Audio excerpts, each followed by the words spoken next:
Assalamualaikum warahmatullahi wabarakatuh. Selamat siang, Shalom, Om Swastiastu, Namo Buddhaya, salam kebajikan, Rahayu bagi kita semua. Selamat siang kepada para peserta PKPA yang pada hari ini 16 Februari 2025. Perkenalkan saya Sabina sebagai moderator pada sesi 3 kali ini. Yang mana sesi ini akan berakhir sampai dengan pukul 15.30 nanti. Maka dari itu, berkenaan dengan sesi kali ini, kami akan membawakan tentang materi hukum acara perdata yang secara mendalam yang akan diisi oleh Bapak Dr. Muhammad Zamroni SHMH. Sebelum memulai, maka saya akan membacakan CV beliau terlebih dahulu. Bapak Dr. Muhammad Zamroni SHMH telah menempuh pendidikan terakhirnya sebagai doktor ilmu hukum di Universitas Airlangga Surabaya. Beliau juga berprofesi dengan rutinitas aktivitasnya, yakni sebagai advokat di kantor hukum Dr. Zam dan Konsultan, merupakan juga mediator non-hakim di Pengadilan Negeri Surabaya. Beliau juga dosen magister hukum di Universitas Hang Tuah Surabaya, asesor BNSP di bidang perancang kontrak yaitu CCD, dan Direktur Badan Mediasi dan Konsiliasi Indonesia BMKI, merupakan juga trainer mediator bersertifikat Mahkamah Agung RI. Selain itu, hal ini juga diiringi dengan berbagai kegiatan dalam organisasi beliau, yakni sebagai pengurus Perhimpunan Advokat Indonesia Pradi, merupakan juga pengurus Asosiasi Perancang Kontrak atau APK, Asosiasi Pengajar Hukum Keperdataan APHK, Asosiasi Dosen Hukum Acara Perdata, dan kontributor World Bank Ease of Doing Business atau EODB. Maka dari itu, tanpa menunggu berlama-lama, langsung saja yang terhormat, saya serahkan waktunya Bapak Dr. Muhammad Zamroni SHMH untuk waktu dan tempat disilakan.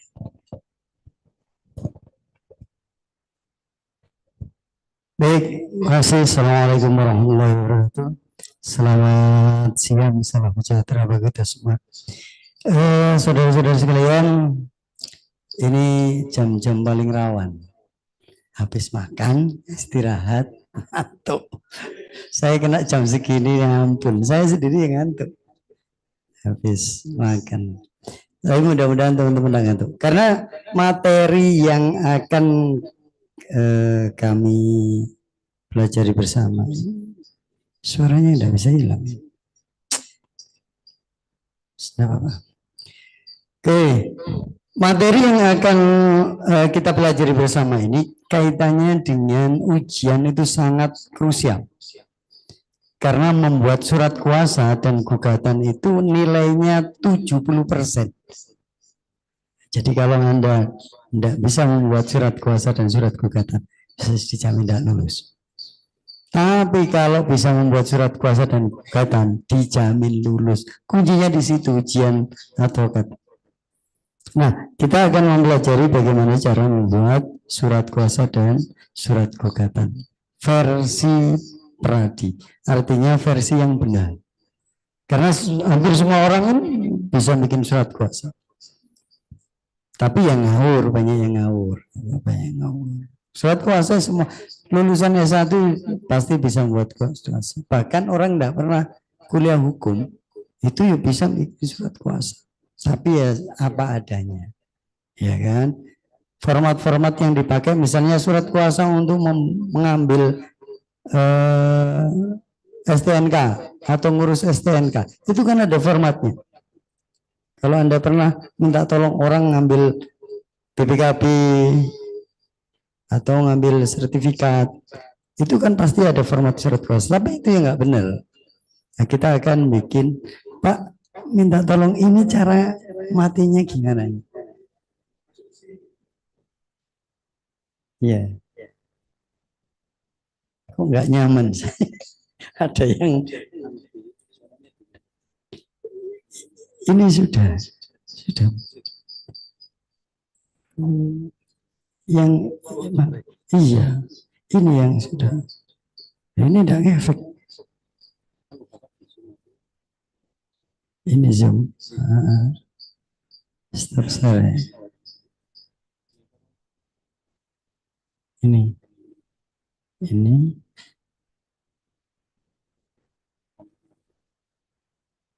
Oh, gitu. Oke, matur suwun, Pak. Saya ini gaptek nek urusan gitu. Oke, baik. Terima kasih. Matur suwun, Pak. Baik, teman-teman sekalian, agar tidak ngantuk. Nah, saya punya beberapa pertanyaan. Oke, teman-teman siapkan pulpen saja sama kertas. Ditulis hurufnya saja. Hari ini kita akan bicara soal, tadi pagi kan sudah diajarkan hukum acara perdata di tingkat pengadilan, tingkat pertama ya. Nah, saya nyambung nanti kita bicara sedikit soal banding, kasasi, PK, kemudian baru kita bicara soal surat kuasa dan surat kuasa. Nah, saya punya beberapa soal, 6. Ada 6 soal terkait dengan upaya hukum setelah pengadilan negeri. Jadi setelah pengadilan negeri, itu nanti ada upaya hukum, teman-teman akan melakukan upaya hukum, yaitu banding, kasasi, PK, atau perlawanan. Nah, saya punya 6 pertanyaan yang terkait dengan apa yang akan kita pelajari. Kita akan cek apakah teman-teman sudah siap ujian atau belum. Nanti bisa dilihat berapa banyak yang benar jawabannya. Ini cuma 6 saja, ini mewakili dari semua, saya ambilkan dari beberapa soal yang ada di ujian. Terutama yang terkait dengan upaya hukum. Oke, yang pertama, teman-teman cukup nulis 1A misalnya, 1B. Nah, nanti kita cocokkan. Ya, ditulis saja. Nanti dinilai sendiri-sendiri, saya nggak akan menilai. Nanti dinilai sendiri-sendiri. Kalau banyak yang salah, wah saya berarti perlu banyak belajar kan. Kalau benar semua, wah sudah siap. Oke, yang pertama, pertanyaannya, upaya hukum yang dapat dilakukan penggugat terhadap putusan tanpa kehadiran tergugat first adalah A, B, C, D. Pilih salah satu. Sudah. Teman-teman nanti soalnya itu 100, harus dikerjakan sekitar 1,5 jam. Jadi 1 soal 1 menit. Makanya harus cepat. Jangan terlalu lama bacanya. Nah, yang kedua, upaya hukum peninjauan kembali dapat diajukan para pihak dalam tenggang waktu berapa lama? A, B, C, D. Anda pilih sendiri. Tulis saja A, B, C, D gitu ya. Yang di rumah juga nih, yang di Zoom ya, yang di Zoom juga ikut. Ini uji tes sendiri biar tahu kapasitas masing-masing. Sudah? Oke, lanjut. Soal ketiga. Upaya hukum banding dalam perkara perdata dapat diajukan para pihak dalam tengah waktu berapa lama? Nah, silakan pilih salah satu.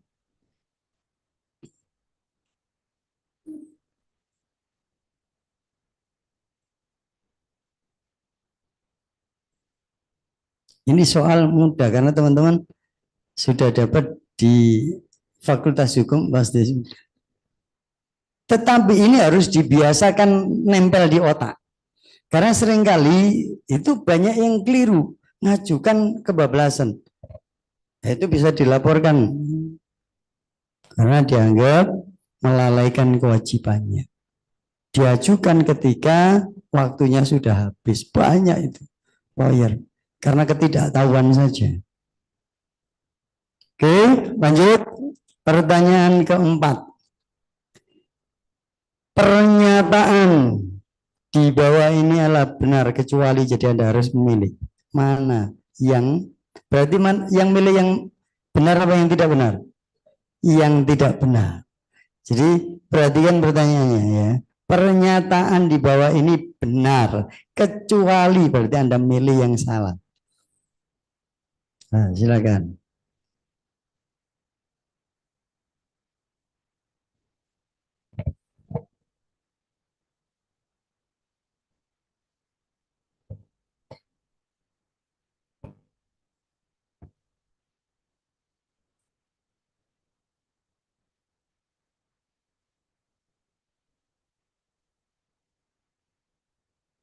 Oke, sudah bingung. Ini pertanyaan 6 ini harus nempel. Artinya di kepala itu harus dihafal. Karena itu pekerjaan kita. Gak boleh tidak dihafal.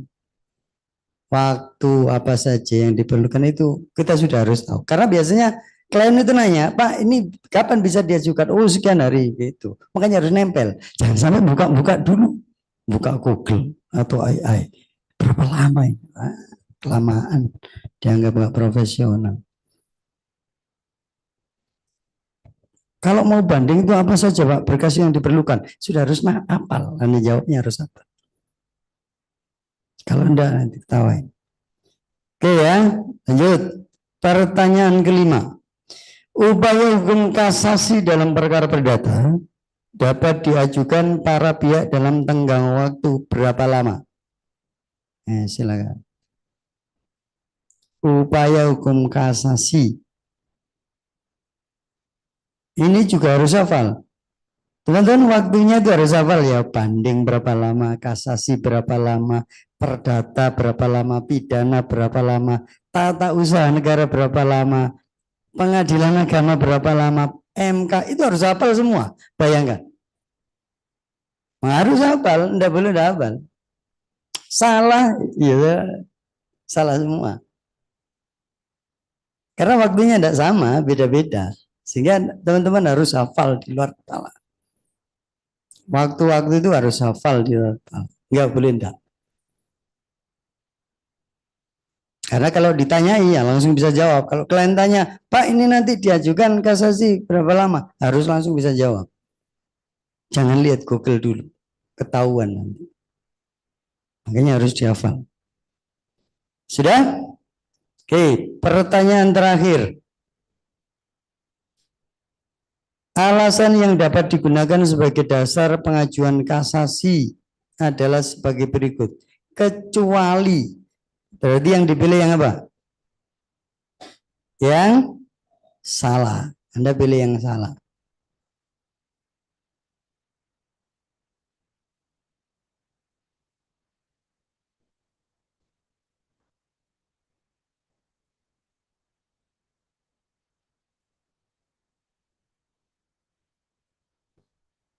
Oke, sudah?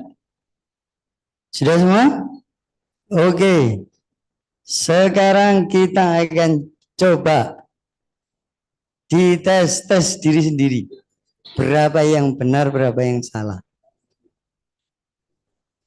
Pertama, upaya hukum yang dapat dilakukan penggugat terhadap putusan tanpa kehadiran tergugat adalah A, B, C, D. Yang mana? C. Ada yang dapat jawab selain C? Enggak ada. Semua C.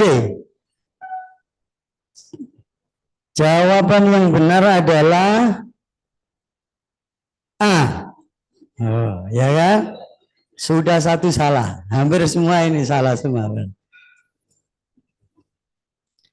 Kira-kira kenapa jawabannya kok A? Betul, 100. Karena penggugat itu yang bisa dilakukan ketika dia kalah, dikalahkan meskipun tidak ada lawannya, dia hanya bisa banding. Yang fair stake perlawanan itu lawannya.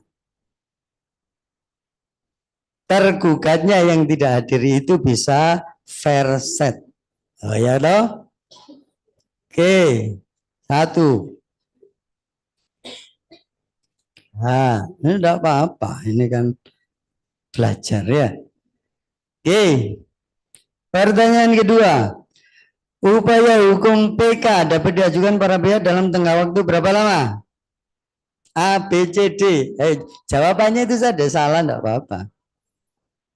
Ada yang jawab A. Lagi, yang lain. A semua. Ada yang jawab yang lain, tidak apa-apa. Nah, jawabannya adalah D. Oh, sudah 2. Ya kan? Nah, dari 2 pertanyaan sudah. Berarti, wah kita ini belum siap ternyata ikut ujian. Atau juga belum siap jadi lawyer. Nah, Nanti kalau ditanyai, Pak ini berapa lama, Bu? Berapa lama ini kita ngajukan PK? 14 hari. Ah, salah. Ya kan? Harus hafal. Nggak boleh dapat. Waktu-waktu untuk pengajuan, untuk upaya hukum itu harus hafal. Harus di luar kepala itu. Nah, pertanyaan ketiga. Upaya hukum banding dalam perkara perdata dapat diajukan para pihak dalam tengah waktu berapa lama? A, B, C, D. Ada yang C, ada yang D. Enggak ada yang A sama B. Ada yang B. Ada yang B, ada yang C. Orang meratain. Catat, dilihat catatannya sendiri aja. Atau yang diketahui. Jawabannya adalah C. Jadi yang jawab C berarti benar. Jadi upaya hukum banding itu diajukan dalam tengah waktu 14 hari sejak putusan dibacakan. Kalau sudah inkrah, ya tidak bisa lagi. Sudah inkrah, telat artinya. Anda terlambat. Kalau 7 hari itu upaya hukum untuk apa? 7 hari bisa dilakukan banding untuk halo? Untuk perkara pidana. Jadi kalau Anda punya klien pidana, 7 hari itu harus diajukan kalau tidak telat. Perdata 14 hari itu harus hafal di luar kepala. Ya. Nanti jangan-jangan hafalnya 14. Nangani dampingi klien pidana tidak diajukan masih lama ini, masih 7 hari lagi. Mateng nanti kliennya. Udah masuk penjara, tidak bisa banding. Harus hafal ya. Harus hafal. Nah, pertanyaan berikutnya. Pernyataan di bawah ini benar, kecuali. Ayo. Mana jawabannya kira-kira yang tidak benar? Ada lagi. Lama-lama susah menjawab. Enggak apa-apa. Jawabannya adalah C. Ada yang jawab C? Sudah berapa pertanyaan tadi? Ternyata ya kan banyak yang salah. Ini sederhana, pertanyaan yang saya ambil yang paling sederhana, yang paling basic. Belum yang lebih sulit. Ini yang harus dihafal saja.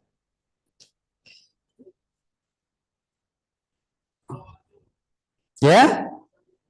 Oh ya, alasannya. Kenapa kok yang C itu salah? Karena permohonan banding itu tidak wajib bikin memori banding. Tidak wajib.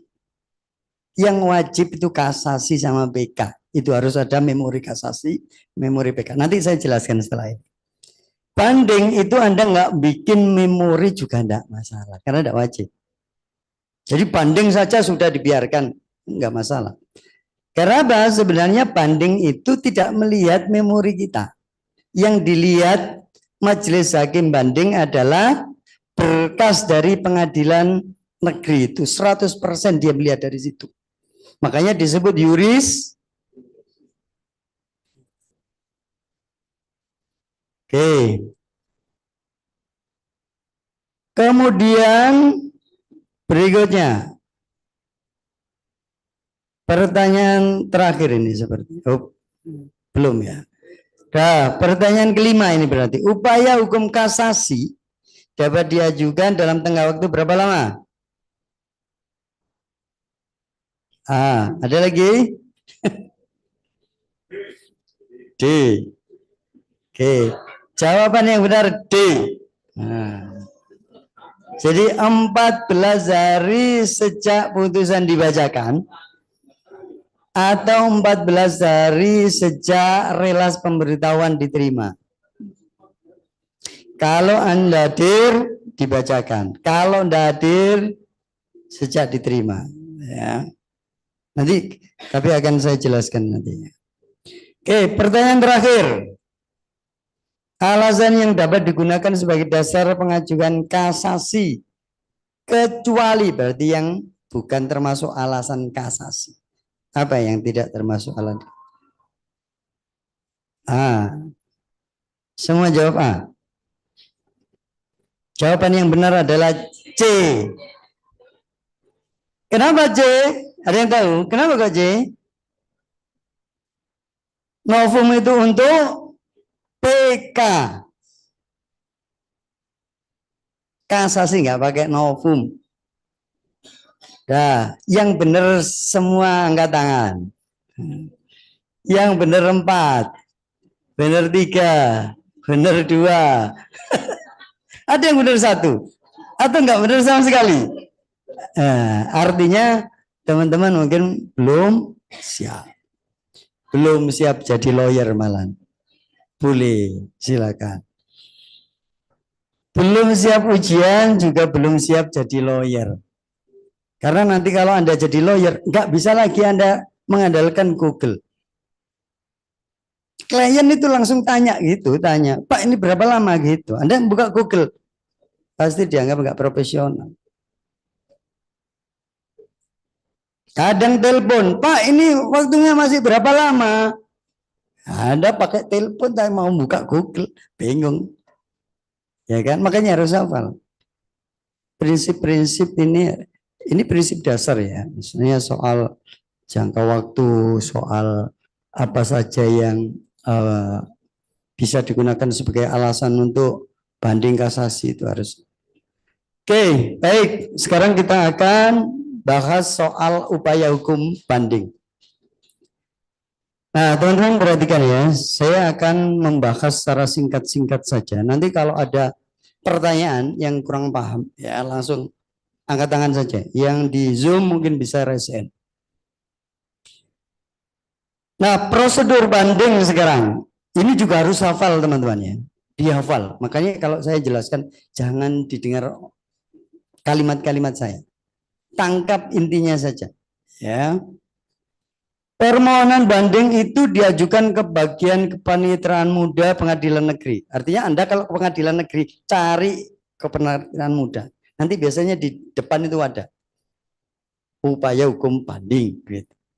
Upaya hukum kasasi itu di kepaniteraan muda. Nah, tenggang waktu banding itu 14 hari kalender. Perhatikan, karena ada 14 hari kerja itu ada. Di beberapa upaya hukum misalnya untuk gugatan sederhana. Tahu gugatan sederhana? Sudah dijelaskan belum? Nah, itu pakai kerja. Apa bedanya kerja sama kalender? Kalau kerja yang ikuti hari kerja Senin sampai Jumat. Kalau kalender semua hari dihitung.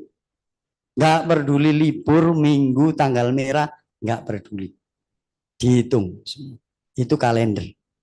Jadi Anda ngitungnya harus diingat-ingat apa? Kalender. 14 hari kalender. Nah, ngitungnya adalah 14 hari setelah putusan dibacakan.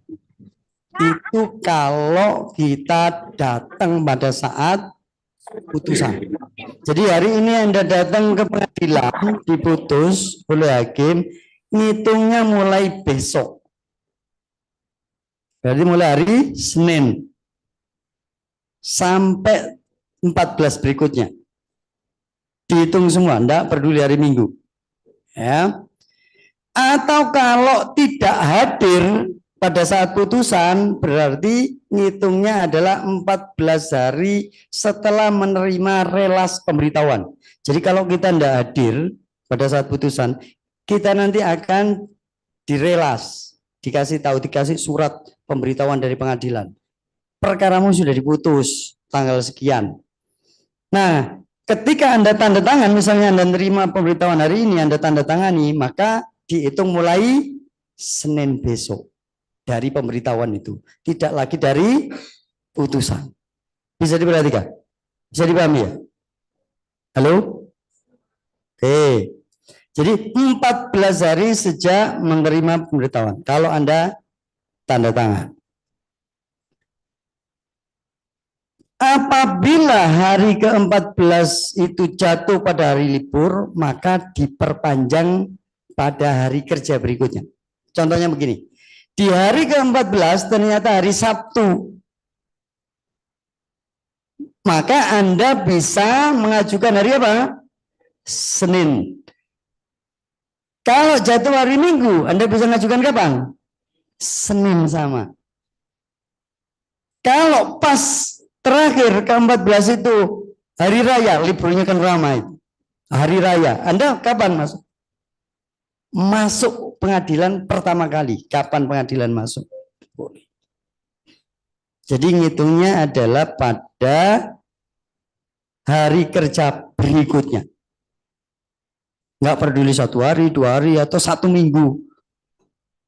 Yang penting hari kerja pertama sejak hari terakhir yang hari libur itu. Ya, itu diingat-ingat ya, karena lawyer banyak yang nggak ingat. Seringkali salah di situ. Nah, apa berkas yang harus dibawa ketika mengajukan banding? 1, surat kuasa banding. Perhatikan, surat kuasa banding.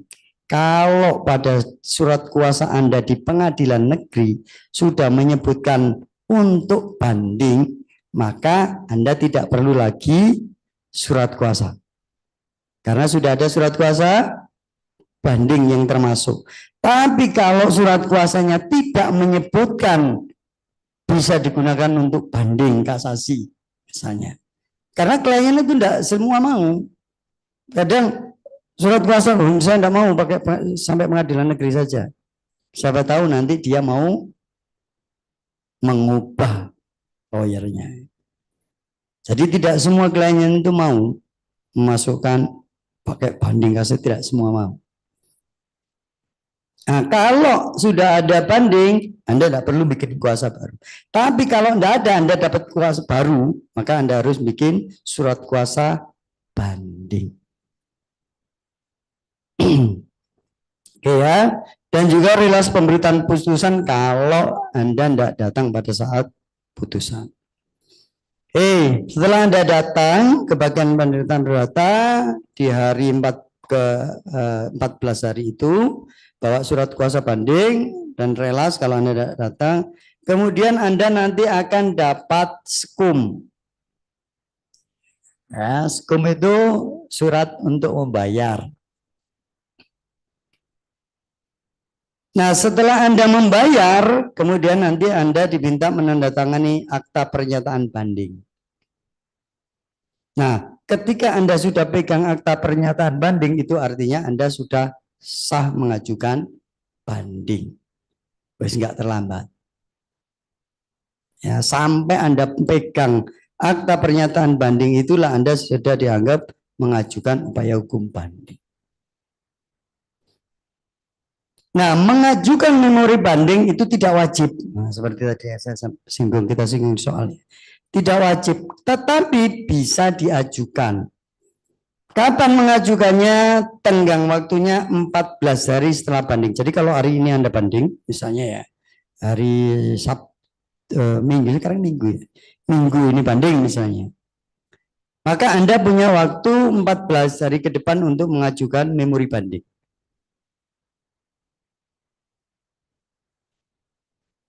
Setelah itu sudah selesai. Ya, tinggal Anda nanti biasanya sebelum berkas itu dikirim ke pengadilan negeri, pengadilan tinggi, nanti akan ada relas pemberitahuan dari pengadilan negeri untuk memeriksa berkas perkara. Namanya insage. Jadi nanti Anda, Mas tolong ke pengadilan insage. Itu artinya Anda diminta untuk memeriksa berkas perkara sebelum dibawa ke pengadilan tinggi. Kenapa harus Anda datang dan meriksa? Siapa tahu berkas Anda ada yang dihilangkan. Itu penting. Kalau suruh periksa, siapa tahu ternyata lawan memasukkan berkas baru. Nah, Anda bisa protes. Loh, ini kemarin waktu sidang tidak ada ini. Anda bisa protes. Makanya gunanya insage itu penting. Oke. Nah, bagaimana Dengan ikut, sekarang ini kan pakai ikut semua ya, pakai ikut semua. Prosedurnya lebih mudah. Jadi kalau Anda banding ya sudah melalui internet semua. Nanti Anda banding, upload gitu aja, tinggal lebih mudah. Anda nggak perlu ke bagian perdata dan sebagainya. Anda cukup ngeklik di akun Anda melalui akun. Jadi Anda nanti harus punya akun sebagai lawyer. Kemudian nanti setelah diputus ada jangka waktu berapa lama Anda ajukan banding. Sudah ada di sana menu-menunya, mengajukan banding. Anda harus upload surat kuasa, upload permohonan, upload relas misalnya. Lebih mudah. Nah, harinya sama, nggak beda. Harinya sama 14 hari. Anda nanti juga akan dapat iskum namanya. Kalau tadi iskum itu ada iskum elektronik. Pemberitahuan, begitu Anda bayar langsung. Langsung nanti Anda dapat akte pengajuan banding secara elektronik. Tinggal dicetak saja, cetak sendiri, lebih mudah. Oke ya. Intinya hampir sama dengan manual, cuma dimasukkan melalui sarana elektronik saja. Lebih mudah. Nggak perlu ketemu orangnya. Oke.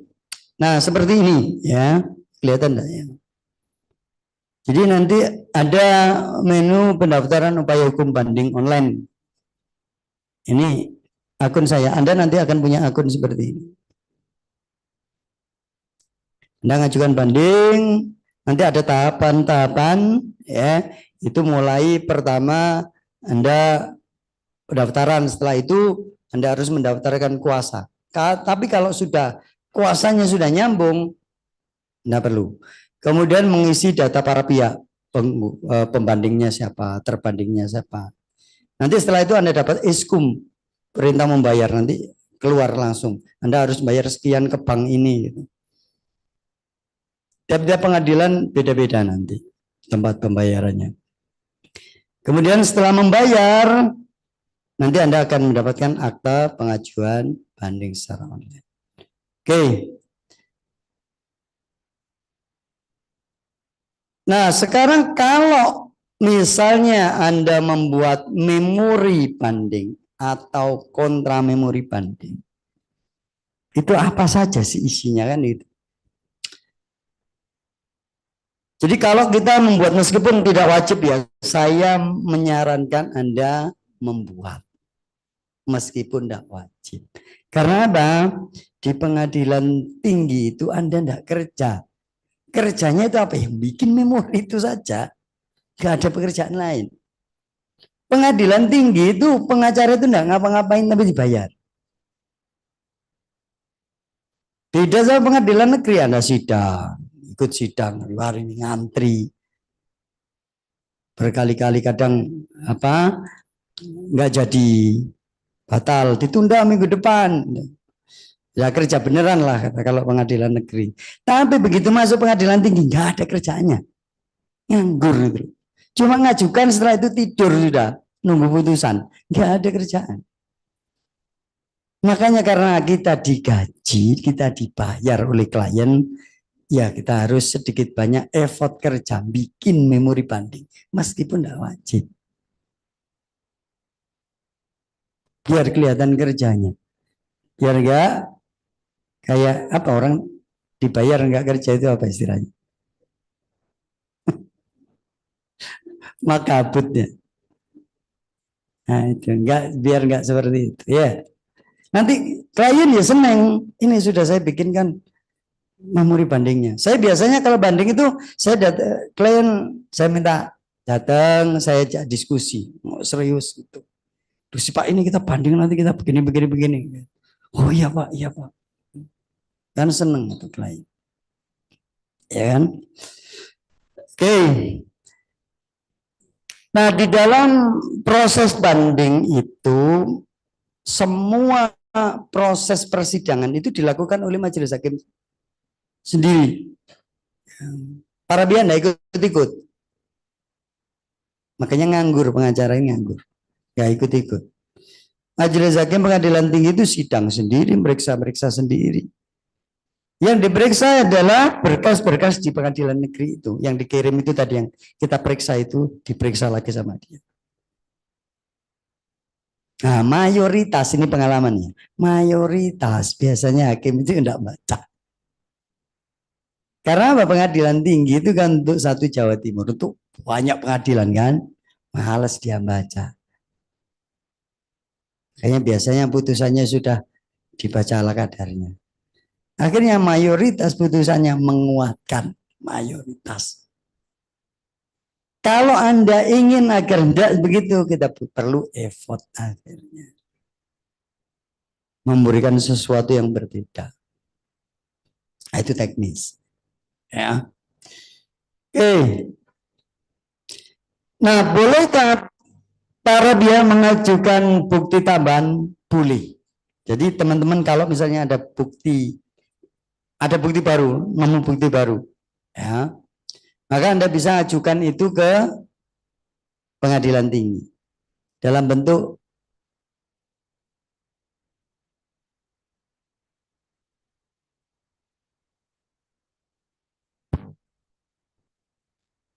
nanti Anda mengajukan bukti tambahan melalui pengadilan negeri, mengajukan bukti tambahan. Tapi biasanya ini ilmu tidak ada yang ngajarkan di kampus. Biasanya kalau nemu bukti baru itu nggak dipakai. Dipakai untuk apa? Nanti untuk PK kalau misalnya sampai pelakon kalah. Kadang enggak dimasuk. Biar itu cukup. Kayaknya kita harus melihat. Kita harus punya strategi. Kira-kira bukti ini vital atau nanti bisa dikeluarkan saat PK saja. Anda punya strategi tertentu dalam melihat alat bukti. Nah, memori banding itu secara umum bisa diajukan selama perkara belum diputus. Jadi meskipun tadi ada waktunya 14 hari, itu untuk berkas di pengadilan negeri. Ya, jadi aturan 14 hari mengajukan banding tadi itu untuk di pengadilan negeri. Karena kalau Anda tidak mengajukan di waktu 14 hari itu, berkas itu dikirim. Nah, ketika berkas dikirim, Anda mengajukannya kemana? Pengadilan tinggi. Tidak lagi pengadilan negeri. Karena sudah tidak mau dia. Nah, apa isi memori banding? Satu, menanggapi pertimbangan eksepsi kalau ada. Jadi isinya memori itu menanggapi eksepsi. Eksepsi yang ada di mana? Yang ada di putusan, bukan lagi yang ada di tulisannya para pihak. Karena seringkali masih menanggapi tulisannya para pihak, itu salah. Banding itu kita menanggapi argumentasinya hakim pengadilan negeri. Jadi yang Anda koreksi itu ya putusan. Jangan lagi mengkoreksi omongannya lawan. Putusan itu eksepsi, misalnya anggap salah, eksepsi pertimbangannya hakim salah, Anda koreksi di situ. Terus pertimbangan putusan salah, Anda koreksi di situ. Terus petitumnya juga begitu. Jadi Anda tanggapi putusan itu, terutama pertimbangan hakimnya. Anda harus punya argumentasi yang lebih baik tentu saja dari argumentasinya hakim. Kalau ini substansi, Anda harus punya kemampuan lebih. Teman-teman sekalian, lawyer itu harusnya lebih pinter dari semua penegak hukum yang lain. Perhatikan, lawyer itu harus lebih pinter dari penegak hukum yang lain. Kenapa begitu, Pak? Satu, penegak hukum yang lain itu tidak semua perkara bisa. Lawyer semua perkara bisa. Polisi dan jaksa itu hanya pidana. Kita bisa pidana, bisa perdata, bisa administrasi. Ya kan? Jadi harus lebih pinter. Hakim juga begitu. Hakim itu tidak semua bisa. Hakim pengadilan negeri nggak bisa ngomong tata usaha negara, nggak bisa dia. Karena bukan keahliannya dia. Tapi kita bisa ngoreksi hakim pengadilan negeri, ngoreksi hakim pengadilan agama, ngoreksi hakim tata usaha negara. Bayangkan. Maka otak kita itu harus kita setting lebih pintar dari penegak hukum yang lain. Kalau enggak, ya percuma aja di luar. Nanti taunya naik meja itu aja sudah. Mentok di situ kalau otaknya mentok, ya kan? Makanya lawyer kalau bisa itu otaknya yang diperbesar. Kapasitas otaknya yang diperbesar.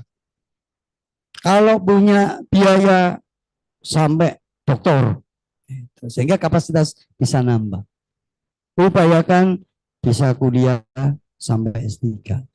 Karena itu penting. Kita lanjut ya. Oh, hilang ya.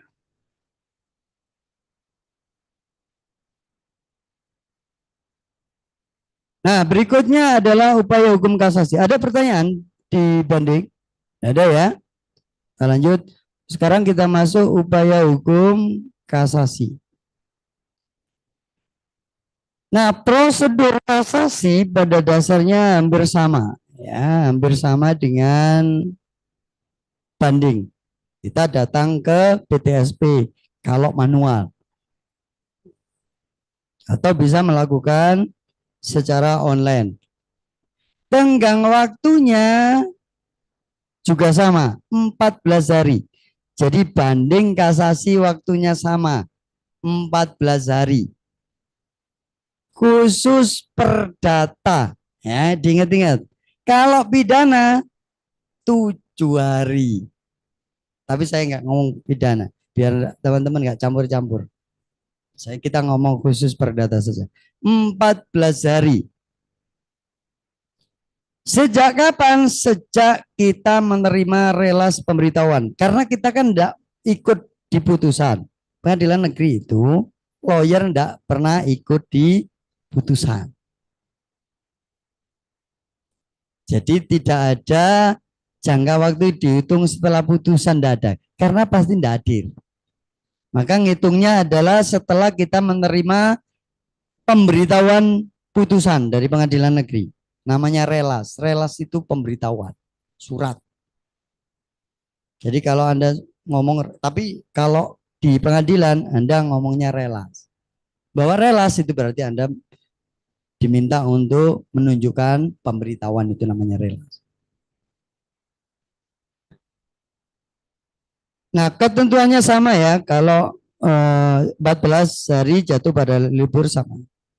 Nah, berkasnya surat kuasa kasasi sama dengan yang tadi. Kalau di surat kuasa sudah menyebutkan untuk banding kasasi, tidak perlu lagi ada surat kuasa baru. Tapi kalau tidak ada, maka Anda harus bikin surat kuasa baru.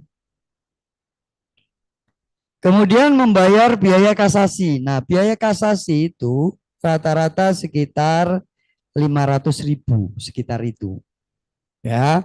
Nanti kemudian ada tambahan-tambahan jumlah para pihak itu mempengaruhi. Jadi Anda kalau menggugat 1 orang sama menggugat 5 orang itu beda biayanya. Karena ada biaya untuk panggilan relasi. Semakin jauh misalnya Anda, kadang itu ada menggugat pemerintah kota Surabaya, presiden, menteri digugat semua. Kalau nggak penting nggak perlu, kasihan kliennya. Karena itu jadi mahal. Nah, khusus pengadilan niaga itu 5 juta, lebih mahal. Kenapa kok bisa berlipat-lipat? Karena niaga itu bicara soal uang. Pailitan misalnya, itu uang. Makanya memang lebih mahal. Setelah itu nanti begitu membayar, Anda menandatangani akta pernyataan kasasi. Sehingga Anda resmi dianggap telah mengajukan kasasi. Nah, untuk memori kasasi itu wajib, tidak boleh tidak bikin. Beda sama banding tadi ya. Memori kasasi itu wajib ada. Dan jangka waktunya juga ditentukan. 14 hari setelah mengajukan kasasi. Kalau enggak, sudah tidak bisa lagi mengajukan. Beda yang banding tadi ya. Jadi Anda kalau kasasi harus streng waktunya. Tidak boleh lea-lea. 14 hari sudah harus. Begitu hari ini mengajukan kasasi, Anda harus mulai membuat memori banding. Nanti diajukan 14 hari ke depan. Jangan sampai lewat. Nah, untuk lawan itu juga akan mengajukan kontra memori kasasi. Kapan waktunya? Jadi misalnya Anda sebagai terbanding, maka Anda bisa mengajukan kontra memori kasasi.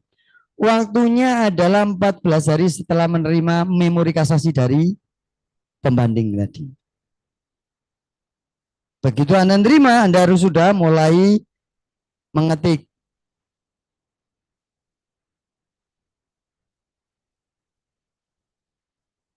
Nah, perhatikan teman-teman, kalau kontra memori kasasi itu adalah mengoreksi memori kasasi. Ya. Kalau memori kasasi itu mengoreksi apa? Memori kasasi mengoreksi apa? Putusan hakim banding. Perhatikan ya, memori kasasi itu mengoreksi putusan hakim banding. Sedangkan kontra memori kasasi mengoreksi memori kasasinya. Jangan mengoreksi putusannya. Anda justru harus mendukung, tidak mengoreksi, mendukung putusan. Karena Anda sebagai terbanding pasti menang kan Anda. Maka Anda bisa mengoreksi memori kasasi sambil mendukung putusan. Oke. Nah, prosedur di ECOT hampir sama. Saya lanjutkan saja ya. Nanti bisa dibaca sendiri. Hampir sama dengan banding tadi. Nah, sekarang alasan kasasi. Apa alasan kasasi? Tadi sudah sempat kita singgung ya. Kalau kita lihat di aturan undang-undang, alasan kasasi antara lain kewenangan pengadilan. Pengadilan tidak berwenang. Misalnya ada putusan pengadilan negeri yang membatalkan sertifikat. Nah, itu dia tidak berwenang. Hakim nggak berwenang. Siapa yang berwenang membatalkan sertifikat? PT UN. Maka Anda kalau ada membatalkan sertifikat, Anda harus koreksi. Karena dia tidak berwenang. Atau melampaui batas wewenang. Nah, yang sering kita pakai adalah salah menerapkan hukum.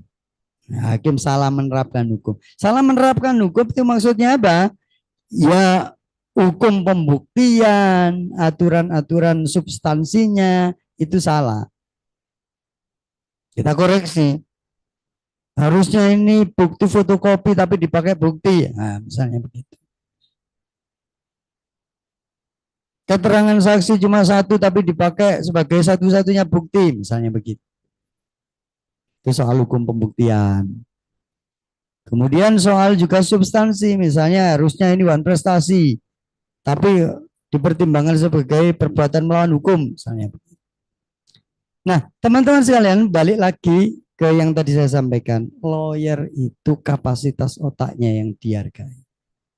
Kita itu dibayar karena pikiran kita. Maka pikiran kita harus kita pakai. Teman-teman kan sudah terbiasa waktu skripsian seperti itu. Makanya skripsi itu sebenarnya penting. Kenapa? Karena kalau di pengadilan Anda seperti bikin skripsi. Enggak beda jauh, cuma enggak panjang, enggak setebel skripsi.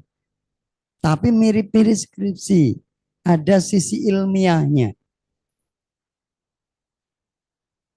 Harus didukung alat bukti. Enggak asal omon-omon. Oke ya. Nah, di dalam proses kasasi itu kita bisa membuat tambahan memori kasasi. Jadi misalnya ternyata apa yang sudah kita serahkan itu masih kurang. Ada yang perlu kita tambah. Boleh kita menambahkan memori kasasi. Tapi itu nanti akan dipertimbangkan sebagai informasi biasa.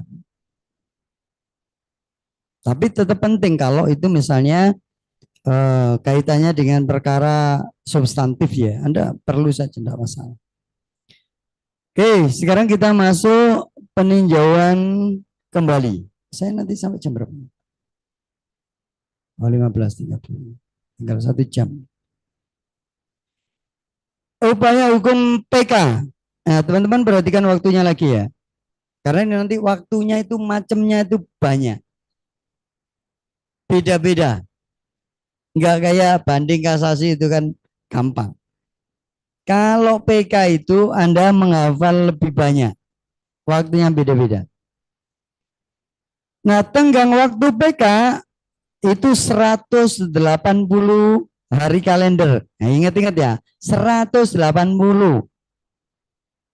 Banding 14, kasasi 14, PK 180 hari. Lebih panjang.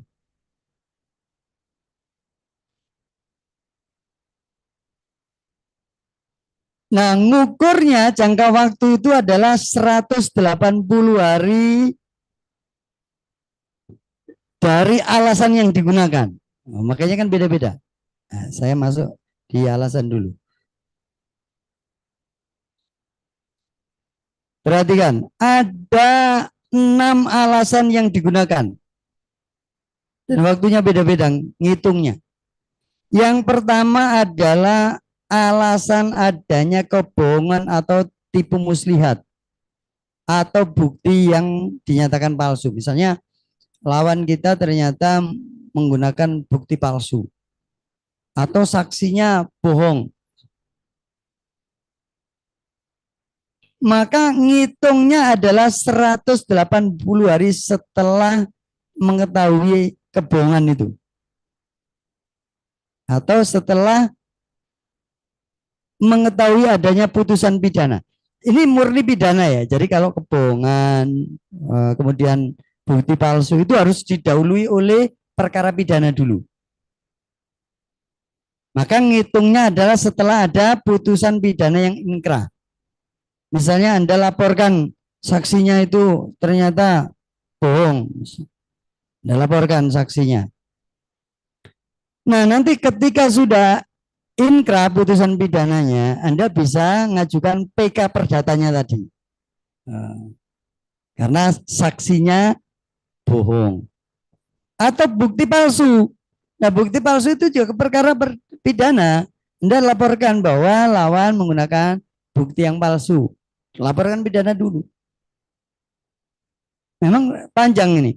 Setelah putusan pidananya inkrah, Anda pakai itu sebagai alasan untuk PK-nya perdata yang Anda kalah itu. Jadi kalau kalah itu jangan menyerah. Anda cari yang lain. Siapa tahu masih ada upaya yang bisa dilakukan. Lihat, mungkin saksinya bohong atau buktinya palsu. Jangan menyerah. Tapi memang lebih panjang, perkaranya lebih panjang. Jadi kalau ada kebohongan atau ada bukti palsu, maka ngitungnya 180 hari setelah adanya putusan. Ya, setelah adanya putusan pidana itu inkrah. Nah, yang kedua adalah alasannya karena ada novum atau bukti baru. Nah, kalau alasannya novum itu ngitungnya 180 hari setelah ditemukan novum itu. Nah, teman-teman sekalian, novum itu enggak hanya ada bukti baru terus kita ajukan, enggak begitu. Novum itu harus dibawa ke pengadilan negeri. Ya, kemudian nanti akan dimintakan sumpah, disumpah. Yang nemu itu disumpah oleh hakim tunggal nanti. Bahwa saya nemu tanggal sekian begitu. Nah, ukurannya dari situ. Kapan dia nemu? Terserah yang nemu. Nah, di dalam praktek seringkali kadang banyak yang bohong. Saksinya itu yang bohong.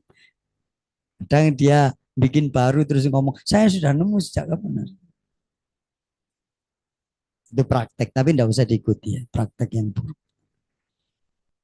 Nah, kalau novum intinya adalah 180 hari sejak ditemukan novum. Ngukurnya adalah ya sumpahnya orang itu tadi dia nemu tanggal berapa, ngikuti itu. Saya nemu bulan Januari kemarin, yang ngikuti mulai Januari. Dihitung 100. Tapi yang nemu itu harus disumpah di pengadilan. Ya, dibawa ke pengadilan, nanti akan disumpah. Kemudian yang ketiga, ada tuntutan yang melebihi apa yang diminta. Ya. Misalnya ternyata di dalam putusan kasasi itu ada ultra petita. Tidak pernah diminta oleh para pihak, tapi ternyata dikabulkan oleh majelis hakim kasasi. Nah, kalau ada itu maka ngitungnya adalah 180 hari setelah putusan diberitahukan. Ya, setelah putusan diberitahukan Anda 180 hari. Yang keempat adalah ada tuntutan yang belum diputus tanpa pertimbangan. Itu sama, 180 hari setelah putusan. Jadi seringkali teman-teman nanti kalau jadi lawyer ya, biasakan untuk meneliti putusan. Seringkali ada putusan yang tidak dipertimbangkan. Jadi di dalam amar putusan itu dinyatakan bahwa eh, tergugat telah melakukan bla bla bla. Ya. Tetapi di dalam pertimbangan hakim nggak ada pertimbangan sama sekali. Makanya harus dibaca pertimbangan hukum. Jangan hanya amarnya. Putusan itu Anda baca terutama pertimbangan hukumnya. Karena pertimbangan hukum itu otaknya hakim di situ. Memutus dasarnya melalui pertimbangan. Kalau ada putusan tanpa pertimbangan, nah itu bisa dipakai oleh kemudian terdapat putusan yang saling bertentangan. Misalnya antara putusan pengadilan negeri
teman-teman ya. Jadi permohonan PK itu tidak menangguhkan pelaksanaan putusan. Jadi yang disebut dengan inkrah itu ya ketika putusan itu sudah diputus oleh Mahkamah Agung dalam upaya hukum kasasi. Itu inkrah. Pertanyaan saya, kapan saja inkrah itu? Ada yang bisa jawab? Kapan putusan itu dinyatakan inkrah? Ayo, silakan, biar tidak ngantuk. Siapa yang mau jawab? Kapan putusan dinyatakan inkrah? Halo? Ya, ya, mana yang jawab? Ya, silakan.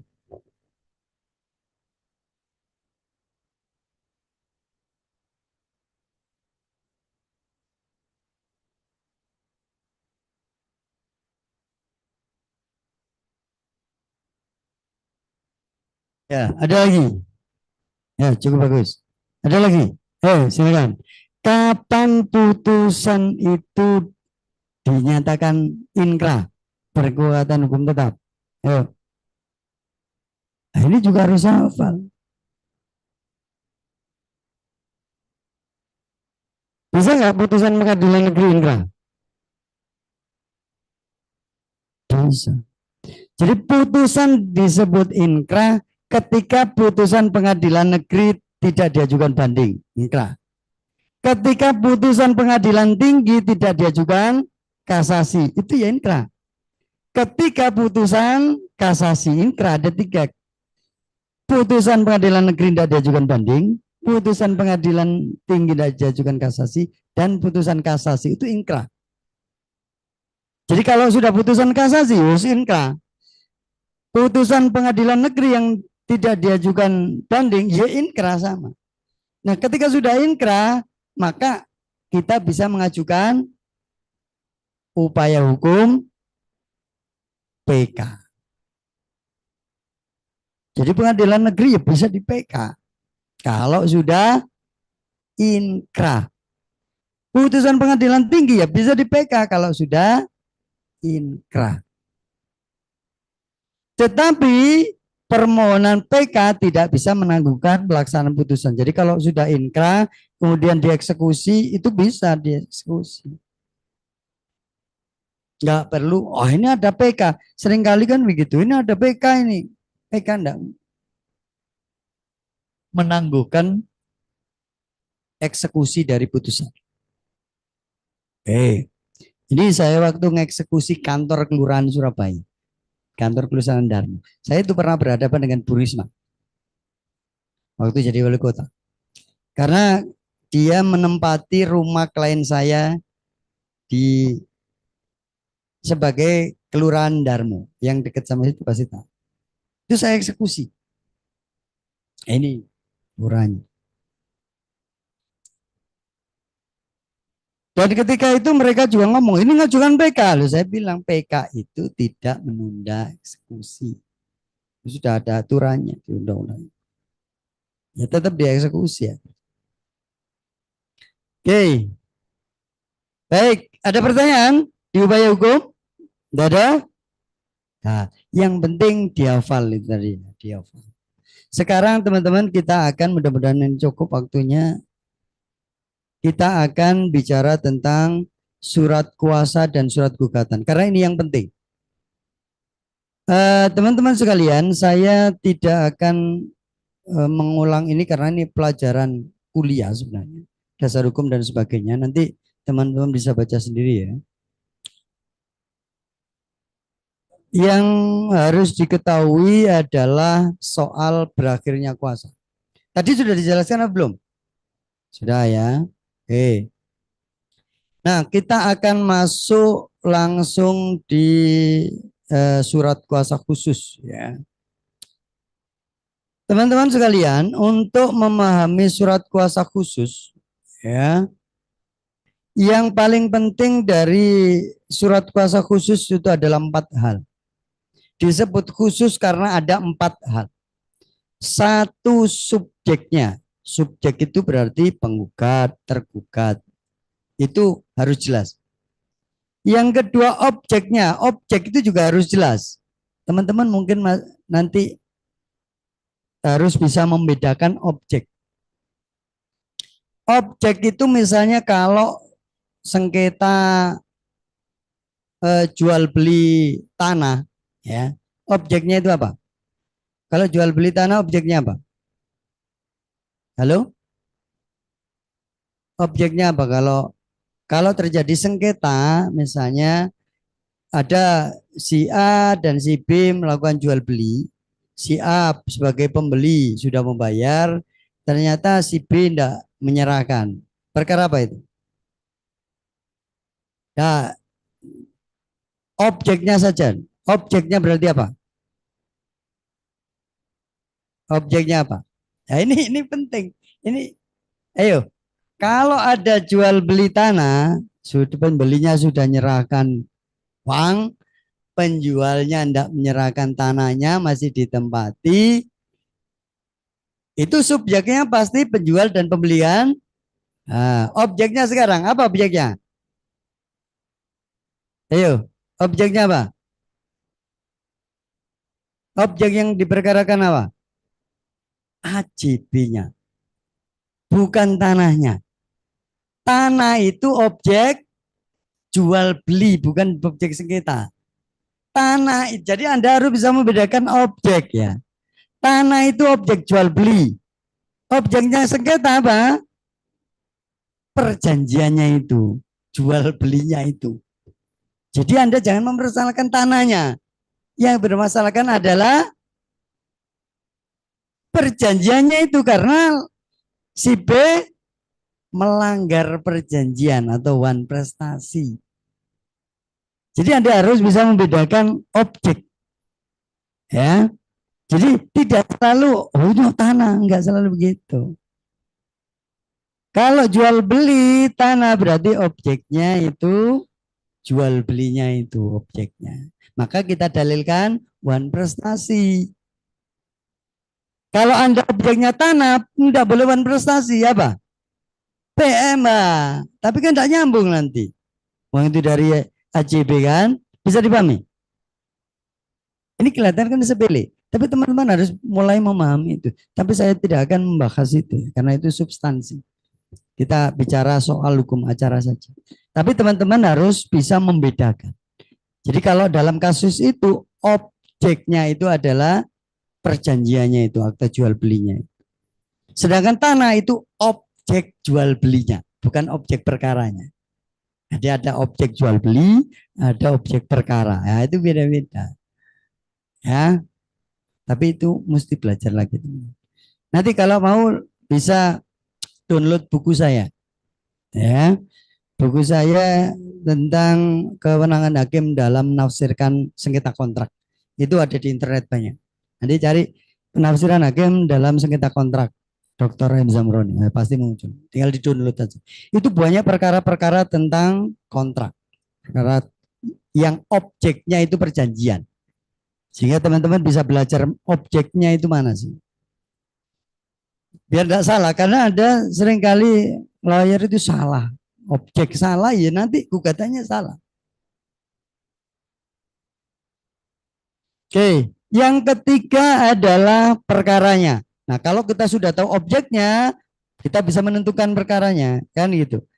Kalau objeknya itu perjanjiannya, maka perkara wan prestasi. Kalau objeknya tanah, maka PMH dan seterusnya begitu. Jadi harus bisa menelusuri objek dan perkaranya. Jangan dicampur-campur. Kadang ada campur-campur, wan prestasi, perbuatan melawan hukum campur-campur. Nanti pasti di NU. Gugatan dinyatakan tidak diterima karena kabur di eksepsi. Kalau ada gugatan campur-campur, Anda bisa eksepsi. Gugatan kabur tidak jelas. Yang keempat adalah pengadilannya. Nah, 4 hal ini harus Anda bisa menentukan dari kasus. Subjeknya siapa. Jadi Anda kalau dengar dari klien, itu Anda tangkap 4 ini, sudah. Ini tidak ada di kuliah, ini pengalaman saya. Di perkuliahan tidak diajarkan. Ini dari pengalaman saja. Jadi Ketika Anda membuat surat kuasa dan gugatan, itu Anda kunci 4 ini. Anda kalau nanya klien ini nanya 4 ini. Anda harus bisa menentukan subjeknya. Subjek artinya lawanmu siapa? Karena kan lawan itu kan bisa banyak kan. Kalau misalnya Anda mau klien bawa Pak ini saya ada gugatan waris, maka subjeknya harus Anda pastikan dulu. Siapa? Siapa kalau gugatan waris? Ahli waris. Ahli waris Anda harus paham ahli warisnya itu siapa. Itu pun tidak mudah. Ahli waris misalnya agama Islam, ahli waris agama Hindu, Bali, itu beda-beda. Makanya saya bilang tadi, lawyer itu harus lebih cerdas dari pengacara, penegak hukum yang lain. Karena kita harus bisa menentukan subjek saja itu rumit. Anda menentukan subjek waris itu saja rumit. Kalau misalnya mereka menggunakan hukum adat Bali, itu beda. Nanti ada namanya puruse. Puruse itu anak tertua yang dia memang diberikan hak untuk memegang warisan. Beda sama waris-waris biasa sudah. Sehingga Anda bisa menentukan subjeknya itu siapa. Itu. Kalau perjanjian subjeknya siapa? Kalau pemerintah subjeknya siapa? Anda boleh ngawur, kadang ngawur. Presiden, bupati dia, kepala dinas kadang ngawur. Nah, menentukan subjek saja itu nggak mudah loh teman-teman. Beneran. Tapi Anda harus ngunci 4 ini. Jadi kalau ke klien itu yang pertama adalah tanya subjeknya dulu. Anda kan pasti enggak mau subjeknya siapa Pak? Ini kan enggak mungkin toh. Tapi Anda gali sehingga Anda akan menemukan oh subjeknya itu ini, lawannya dia itu ini.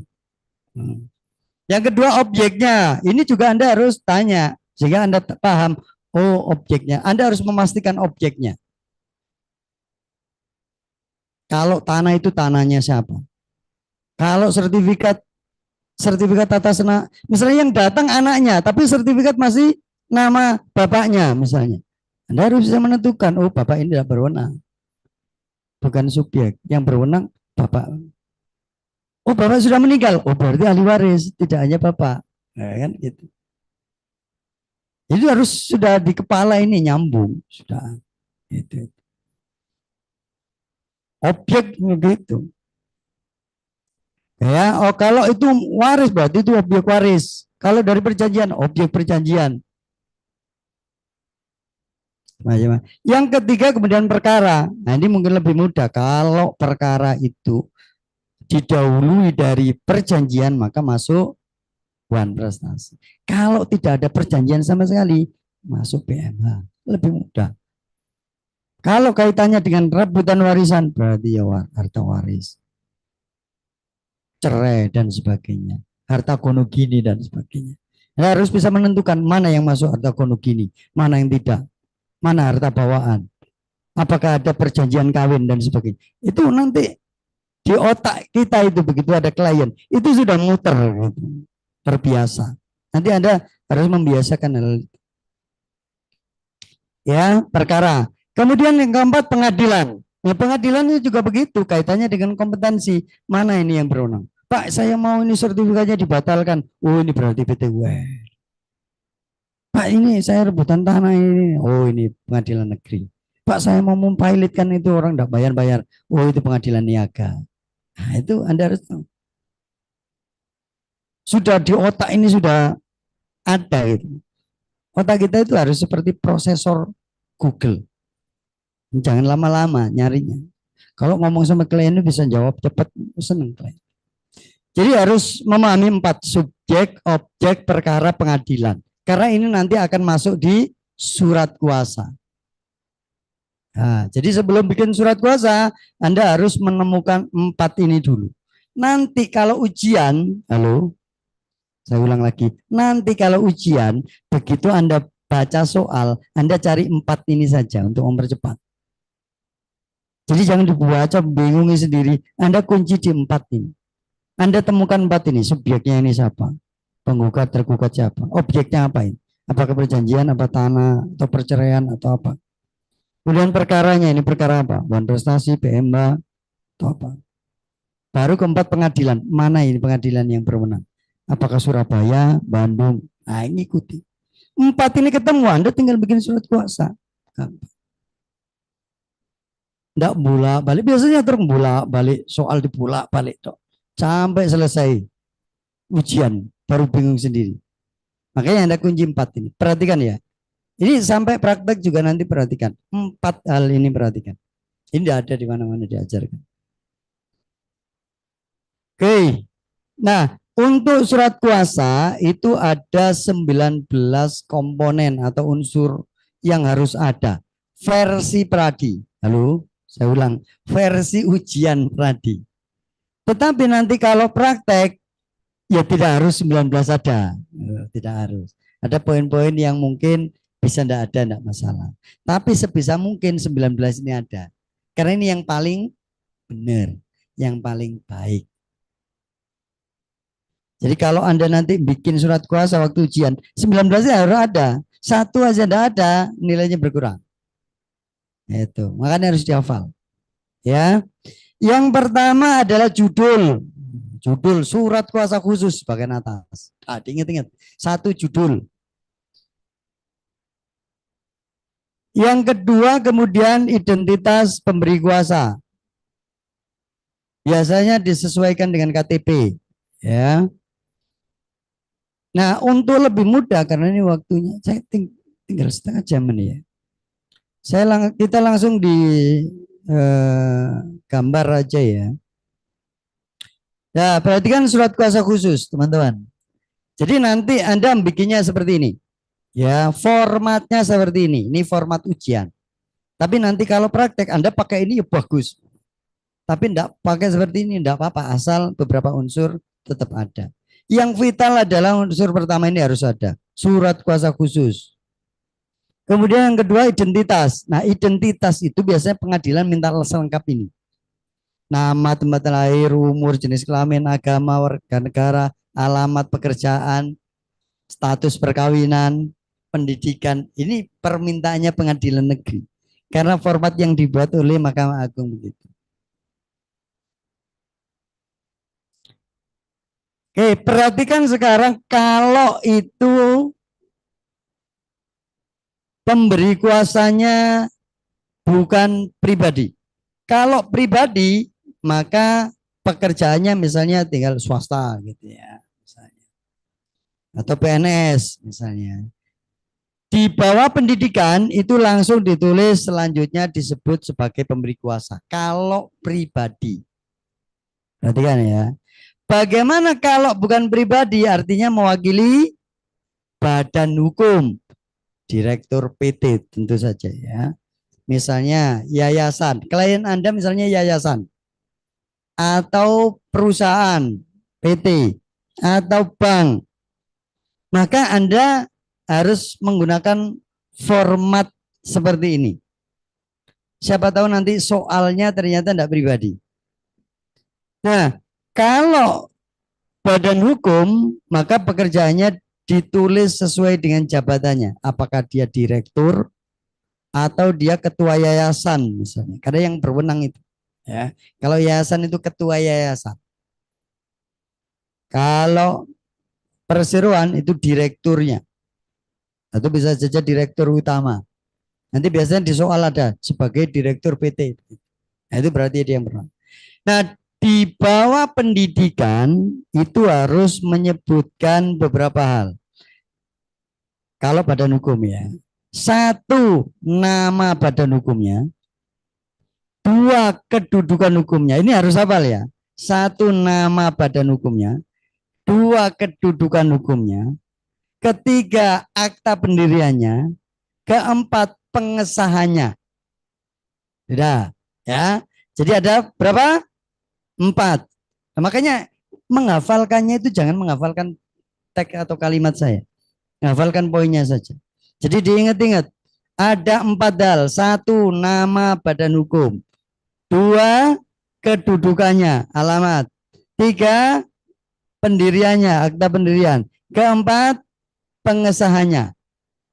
Nah, jadi dalam hal ini bertindak untuk dan atas nama yayasan bla bla bla, berkedudukan di jalan bla bla bla, berdasarkan akta pendirian nomor sekian sekian di notaris apa gitu ya, dan telah disahkan didaftarkan Menteri Hukum dan HAM nomor bla bla bla. Nah, itu sudah cukup. Untuk selanjutnya disebut pemberi kuasa. Jadi jangan menghafal kalimat yang saya buat. Anda ingat poinnya saja. Ada berapa? 4. Diingat.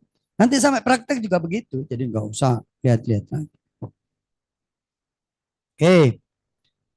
Di bawah itu ada unsur keempat, yaitu kalimat dalam hal ini memilih domisili hukum. Artinya apa? Artinya pemberi kuasa, klien kita itu mengubah domisili hukumnya dari alamat dia ke alamat kita. Maka nanti kalau tidak ada kalimat ini, pengadilan bingung suratnya ini mau kirim kemana. Agar suratnya dikirim ke kantor kita, maka harus ada menyebutkan bahwa memilih domisili hukum di kantor kuasanya. Maka nanti orang sudah tahu, oh berarti surat-surat selanjutnya ke penerima kuasa. Mengubah alamat hukumnya dia ke penerima kuasa. Ya. Dengan memberikan surat kuasa khusus dengan hak substitusi dan retensi. Nah, ini juga harus ada. Ya. Hak substitusi itu apa? Hak untuk mengalihkan. Jadi kadang-kadang kalau Anda nanti ternyata tidak bisa sidang, sakit. Anda punya tim 2 orang, dua-duanya, satunya sakit, satunya sidang. Anda perlu orang lagi. Tapi tidak untuk terus-menerus. Satu sidang saja. Minta tolong teman. Tak kasih kuasa substitusi, tolong dihadiri sidang saya. Enggak, tapi harus ada substitusi ini. Kalau enggak, Anda tidak bisa membuat kuasa substitusi. Nah, retensi. Apa retensi? Menahan berkas dari klien. Tapi berkaitan dengan hak kita. Kalau hak kita sudah dikasihkan, ya nggak boleh ditahan. Nanti Anda dianggap penggelapan. Hati-hati. Maka harus ada kaitannya dengan hak kita. Kalau hak kita sudah selesaikan, ya dikasihkan. Jangan ditahan. Ya. Nah, memberikan kepada, ini baru nama kita. Perhatikan teman-teman. Nama hampir sama ya. Nama, tempat tanggal lahir, alamat dan seterusnya. Tapi ada nomor induk KTPA. Ya, ada nomor induk KTPA. Itu nomor ID kita di Peradi nanti. Juga ada masa berlaku. Nah, nanti disesuaikan. Nah, kalau advokatnya lebih dari 1, maka cukup yang 1 yang lengkap. Satunya ditulis nama saja, enggak masalah. Kalau mau ditulis lengkap semua boleh enggak? Boleh, enggak masalah. Tapi kepanjangan. Misalnya pengacaranya 5, udah panjang surat kuasanya. 1 saja yang paling atas. Sisanya tulis nama-nama. Kemudian unsur berikutnya adalah para advokat pada kantor hukum Sunarto and Partner, misalnya begitu ya. Beralamat di jalan Surabaya, telepon. Ini standar ya. Jadi Anda harus menyebutkan bahwa semua itu adalah para advokat. Khusus di Mahkamah Konstitusi, perhatikan ya. Khusus di Mahkamah Konstitusi itu harus ada menyebutkan kewarganegaraan. Jadi masing-masing berkewarganegaraan Indonesia begitu. Kalau enggak nanti dikembali. Mahkamah Konstitusi dan PT-UN. Ya, saya lupa. PT-UN. Meskipun ini kita bahas perdata. Nanti tapi biar teman-teman paham saja ya bedanya. Kalau perdata nggak perlu. Tapi kalau di MK dan PT-UN wajib menyebutkan warga negara. Oke. Kemudian unsur ketujuh bertindak secara bersama-sama maupun sendiri-sendiri. Nah, unsur ketujuh ini kan bisa hilang kalau Anda sendirian. Ya kan? Kan nggak perlu. Dalam praktek kalau Anda sendirian, ya nggak perlu ini. Tetapi untuk ujian ini harus ada untuk memenuhi 19 unsur, maka Anda harus membuat lawyer lebih dari 1 gitu. Advokatnya harus lebih dari 1 nanti kalau ujian. Jangan 1. Agar unsur 7 bertindak secara bersama-sama ini muncul. Tapi kalau dalam praktek ya enggak usah, enggak masalah. Kalau Anda nanti praktek sendirian, ya kan? Oh. Kemudian unsur ke-8 selanjutnya disebut sebagai penerima kuasa. Nah, setelah itu ada model penulisan seperti ini. Titik boleh, tanda penghubung boleh. Terus di tengah-tengah tulis khusus. Ini sebenarnya bukan format baku. Tapi mayoritas surat kuasa advokat ya seperti ini. Ngikut saja seperti ini. Karena ini standar. Semua pengadilan, kepolisian sudah tahu semua. Anda boleh nggak bikin nggak pakai? Ya boleh saja, tapi nanti yang lain malah bingung. Ini model apa ini? Malah nyari khususnya. Karena setelah khusus ini ada kewenangan kita yang secara khusus diberikan. Makanya dikasih batasan. Jadi unsur 9 adalah kata khusus, ini satu unsur. Kemudian baru masuk di kewenangan, ini unsur-unsur kewenangan yang diberikan oleh pemberi kuasa kepada advokat. Apa itu? Satu, unsur ke-10, bertindak untuk dan atas nama. Jadi ada bertindak untuk dan atas nama pemberi kuasa. Mewakili dan membela kepentingan. Kalau pidana tidak ada, karena pidana tidak bisa diwakili. Tapi kita bicara perdata ya. Makanya nanti kalau Anda bikin pidana, jangan pakai kuasa ini. Enggak nyambung. Pidana tidak bisa mewakili. Pidana itu hanya mendampingi sebagai penasihat hukum. Saya singgung biar nanti tidak salah. Kadang sering ada dipakai untuk pidana. Sering saya lihat. Oh, ini orang tidak belajar. Jadi bertindak untuk dan atas nama pemberi kuasa, mewakili dan membela kepentingan hukum sebagai penggugat. Kalau posisinya penggugat. Kalau posisinya tergugat berarti sebagai tergugat. Tergantung posisi. Itu satu unsur. Kemudian unsur ke-11 untuk mengajukan gugatan perdata. Itu satu unsur sendiri. Untuk mengajukan gugatan perdata. Unsur ke-12 dalam perkara titik-titik. Terserah perkara waris, perkara wan prestasi, perkara perceraian, perkara perbuatan melawan hukum. Ya, dalam perkara apa? Menyebutkan. Itu satu unsur. Unsur ke-12. Nanti tergantung soal ujiannya. Kalau perceraian ya perceraian, waris ya waris. Yang banyak itu adalah PMA, yang sering PMA. Perceraian sebelum ujian terakhir itu perceraian. Tapi kemarin sudah PMA, yang banyak PMA. Kemudian wan prestasi, yang kedua. Yang ketiga baru perceraian. Maka teman-teman nanti fokus di, ya saya tidak bisa, jangan-jangan nanti fokus di PMA ternyata perceraian, karena bingung kan? Ya harus semua dipelajari. Ya. Kemudian unsur ke-13 adalah pengadilannya di pengadilan negeri. Ya. Nah dari sini kita kan sudah bisa menemukan mulai tadi ya. Kita sudah menemukan pihaknya, ya kan? Karena itu nanti masuk di unsur 14 lawannya. Siapa lawannya? Terhadap misalnya lawannya Joko wira swasta. Jadi lawan itu menyebutkan nama, pekerjaan, alamat, kemudian sebagai tergugat. Kalau lebih dari satu, tergugat satu, tergugat dua. Dalam praktek nanti kalau ada turut tergugat, ya sebagai turut tergugat. Kalau dalam ujian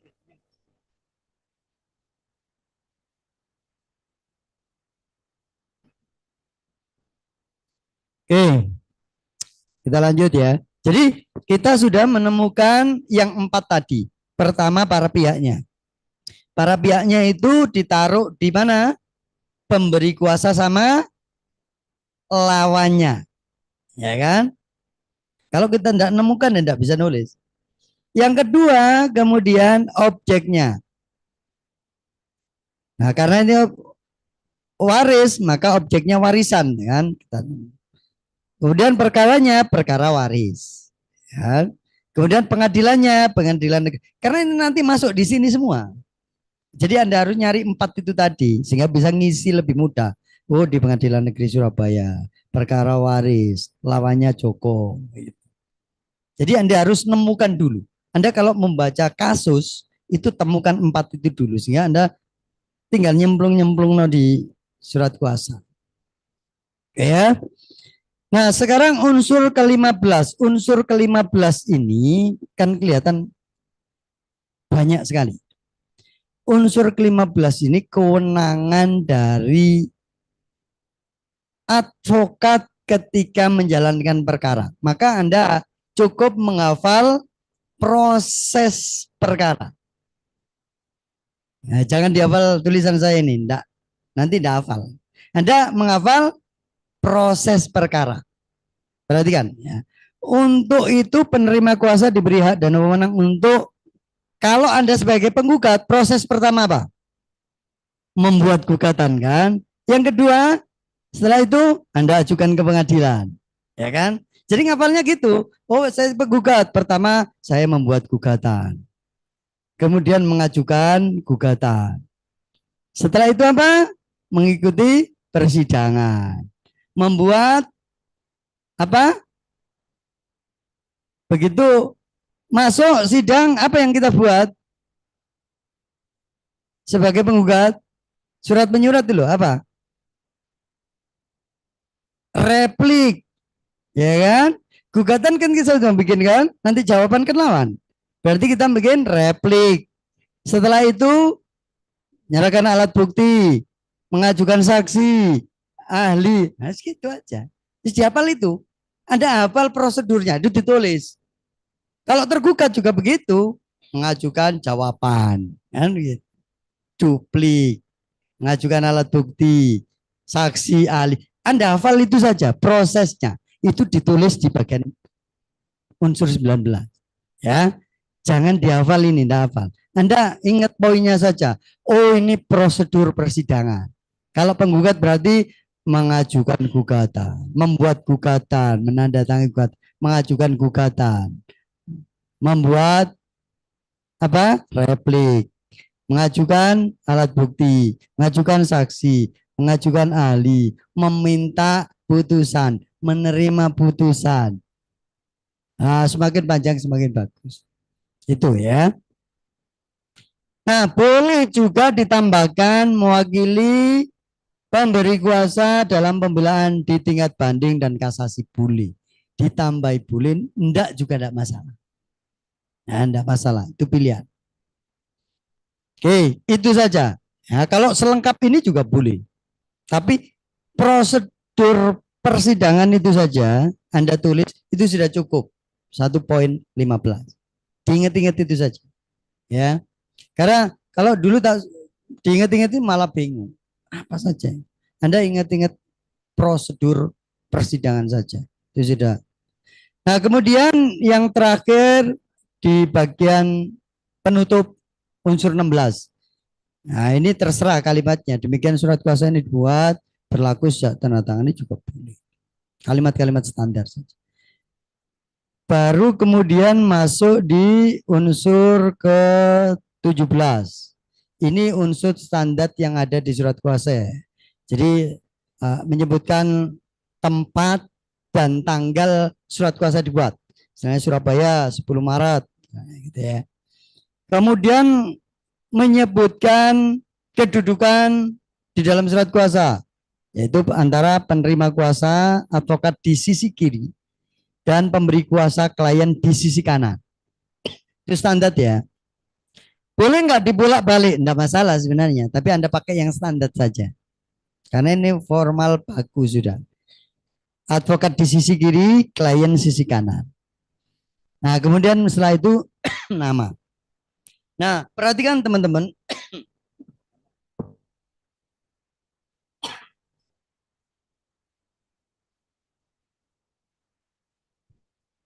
Yang harus diperhatikan teman-teman, kalau untuk pribadi, tidak masalah, langsung nama, kemudian Anda nanti di ujian dibuatkan kotak ditulis materai 10.000 gitu ya. Tidak usah dikasih materai asli.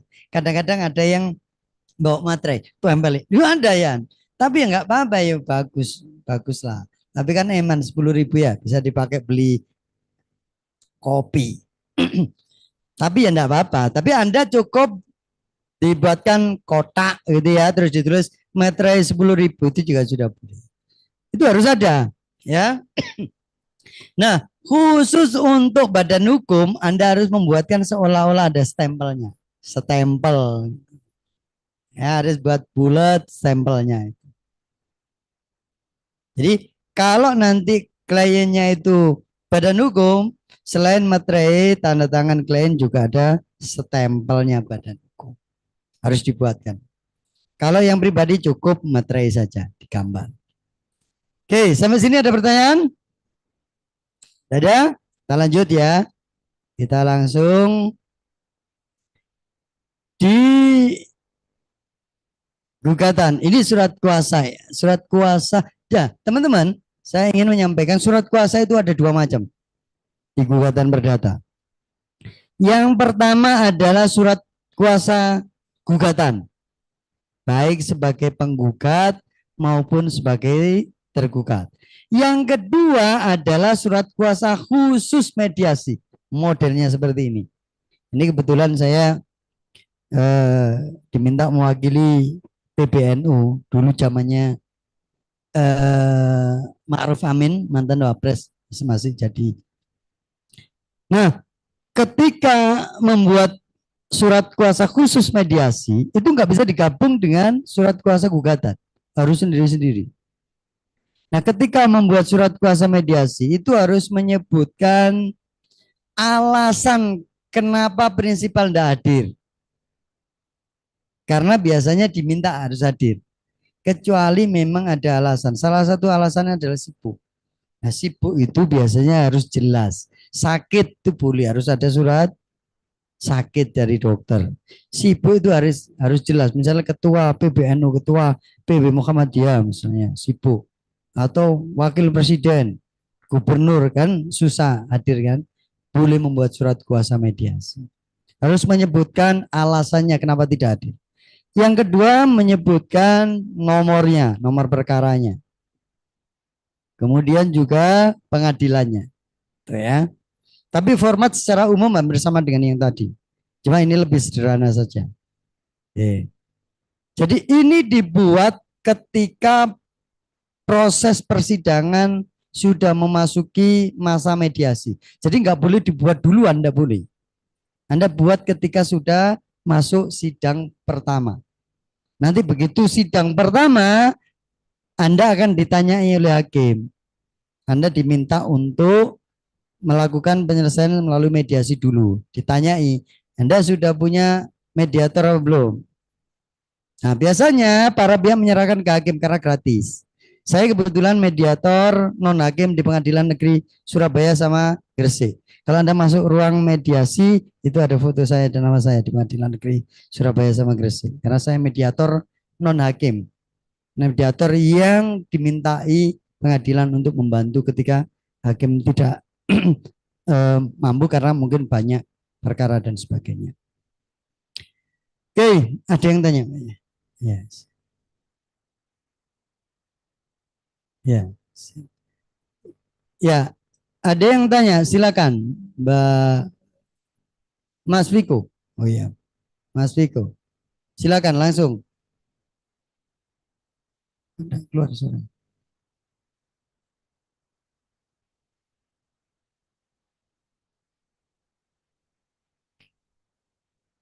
Halo, Mas Viko.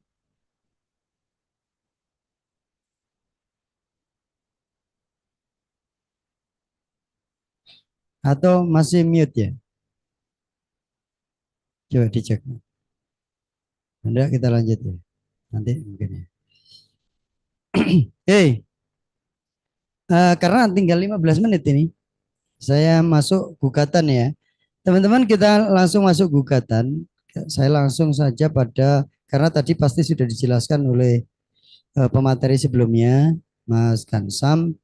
Kita masuk di gugatan. Sama dengan surat kuasa, gugatan itu juga ada 19 komponen atau unsur yang harus ada pada saat nanti ujian. Ketika praktek, ya mungkin ada yang bisa dikurangi. Tetapi kalau ujian harus ada semua. Apa saja itu nanti bisa dibaca ya. Saya langsung ke format yang ada di gugatan. Nah, yang pertama, unsur pertama adalah pengadilannya. Nah, balik lagi yang 4 itu tadi kan. Kita sudah tahu pengadilannya. Sehingga kita tinggal membuat kepada yang terhormat ketua pengadilan. Perhatikan teman-teman, nama ketua pengadilan itu tidak perlu disebutkan. Juga tidak perlu menyebut bapak atau ibu. Kadang masih ada. Bapak ketua pengadilan, ibu ketua pengadilan. Tidak perlu. Langsung saja kepada yang terhormat ketua pengadilan. Tidak usah bapak, ibu. Karena kadang-kadang ya ganti-ganti. Sekarang bapak, besok ganti ibu. Tambah susah. Ya kan? Kemudian alamat. Nah ini disesuaikan dengan yang 4 itu tadi. Pengadilan mana. Kemudian yang kedua, perihalnya. Gugatan apa? Nah ini yang perkaranya tadi. Gugatan wan prestasi. Perihal gugatan perbuatan melawan hukum. Perihal gugatan perceraian. Nah, ini satu unsur tersendiri. Jadi perihal disesuaikan dengan perkaranya. Kita sudah kunci yang 4 itu sudah keluar. Satu pengadilan, satu perkara. Kemudian unsur ketiga adalah klien kita atau lawyer dulu. Ini pilihannya. Tapi kalau untuk ujian itu kita pakai lawyernya dulu. Ya, lawyernya dulu. Nanti dalam praktek bisa kliennya dulu, bisa lawyernya terserah. Tapi kalau format ujian itu lawyer dulu. Jadi kami yang pertama dan di bawah ini nama lawyernya ya. Ini unsur ketiga, nama lawyer seperti yang dikuasa. Jadi ini copy paste dari surat kuasa itu tadi. Kalau Anda nanti ujian bikin surat kuasa dulu, maka gugatan ini lebih mudah karena tinggal kopas saja, tinggal niru. Ini satu unsur. Unsur keempat, ini masih sambungannya dulu ya. Unsur ketiga itu setelah nama, maka menyebutkan alamat seperti yang surat kuasa. Jadi ini Anda kopas dari surat kuasa saja ya. Para advokat pada kantor hukum, ini satu unsur, unsur ketiga. Baru masuk unsur keempat. Berdasarkan surat kuasa khusus tanggal sekian-sekian dalam kurung terlampir. Itu harus ada. Ini satu unsur tersendiri. Kemudian unsur kelima, kalimat dalam hal ini bertindak untuk dan atas nama klien kami. Ya, baru kemudian unsur keenam ini nama kliennya. Kalau badan hukum seperti ini nulisnya, yang kayak tadi panjang gitu, cuma nggak disebutkan seperti di surat kuasa, tapi disebutkan dalam bentuk paragraf, ya, lebih sederhana. Tapi kalau misalnya pribadi langsung untuk dan atas nama klien kami, misalnya Hartono beralamat di jalan bla bla bla, selanjutnya disebut sebagai penggugat, gitu ya, lebih sederhana. Itu unsur keenam. Unsur ketujuh adalah kalimat dengan ini mengajukan gugatan wan prestasi. Kalau gugatan wan prestasi ya. Kalau PMA ya ditulis PMA. Terhadap itu satu unsur sendiri.